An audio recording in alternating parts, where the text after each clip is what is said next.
Hello guys, gusto nyo na bang patasin yung motor nyo, tapos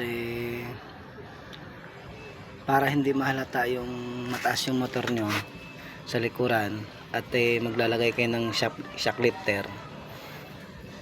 Meron akong ginawa guys na hindi talaga makikita kung saan yung nilagay yung shock lifter. Di ba dito nilalagay yung shock lifter? Dito ipapataas mo siyang ganun.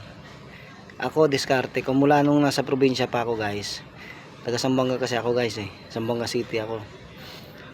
Dati akong helper ng tito ko na mekaniko. Ngayon marami akong nakita doon, mataas yung dito niya. Mataas. Mababa yung shock niya.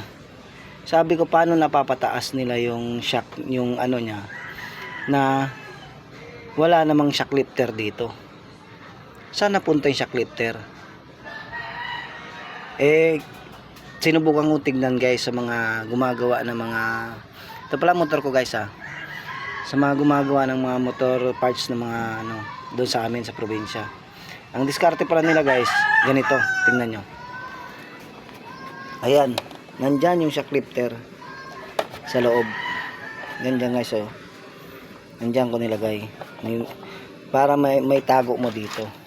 Yan may tago mo dyan. Kabilaan dyan guys, wala yan. Yan yan, kahit dito hindi mo makikita yan guys. Yan, wala dyan. Yan, dati ang motor ko guys mababa. Ayan sumasayad dyan dito. Madilim kasi guys, tingnan nyo. Yan, sumasayad dyan dito. Ang ginawa ko, sabi ko gawin ko nga yung ginagawa ko dati sa probinsya. Bibili ako ng shock lifter. Hindi nyo na kailangan guys bumili ng shock ng bago na mataas. Shock lifter lang 150 plus lang, may tatas nyo na yung motor nyo. Gaya ng ganito, mataas na yung clearance nya dito.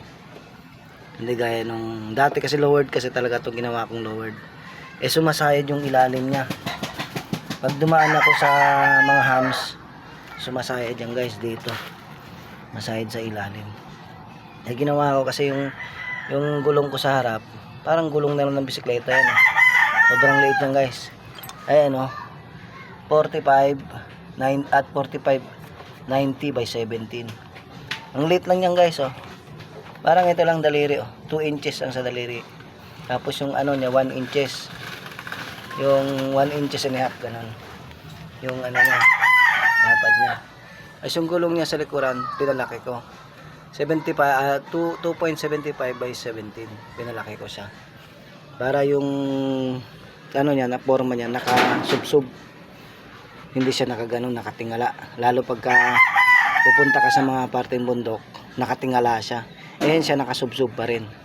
Parang yung mga bagong labas na mga motor ngayon, kahit mga click, mga kung anong mga motor, siya nakasubsub, hindi siya nakatingala. Yung mga sinauna kasing motor nakapantay lang siya. Yan ang ginawa ko guys, ganyan. Yan yung shock lifter niya nandyan sa loob. Yan yan tignan nyo guys, nandyan yung shock lifter niya.